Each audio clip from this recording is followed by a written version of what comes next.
This is the place that nurtured one of the world's greatest literary geniuses. This is Stratford-upon-Avon, the birthplace and final resting place of William Shakespeare. Shakespeare was born in this house on Henley Street on April 23, 1564.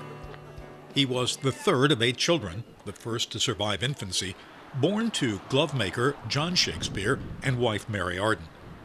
Today, Stratford-upon-Avon is largely built on Shakespeare's legacy. The population is less than 30,000, but each year over 3 million visitors from around the world come here to walk in the footsteps of the immortal bard. Henley Street is a good place to start your tour. There is the birthplace and the Shakespeare Center. The street is lined with shops and cafes, and there are street performers to amuse and entertain. The birthplace eventually became an inn called the Swan and the Maidenhead, but it survived and was rescued by the Shakespeare Birthplace Trust in 1847. Charles Dickens helped to raise the £3,000 needed to purchase the building. It's surprising how much from Shakespeare's time has survived. Not far from the birthplace is his school, the King's New School. Imagine the role it played in shaping his life. It's believed this is where he saw his first play and performed for the first time as an actor. Just across the street is New Place, site of the home the successful playwright purchased for his wife and family in 1597, 19 years before his death.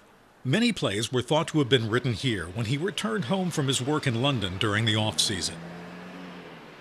Nearby is Hallscroft, the home of Shakespeare's daughter Susanna and her husband Dr. John Hall. Actors in period costume were filming as we passed by on the way to Holy Trinity Parish. This is Shakespeare's church.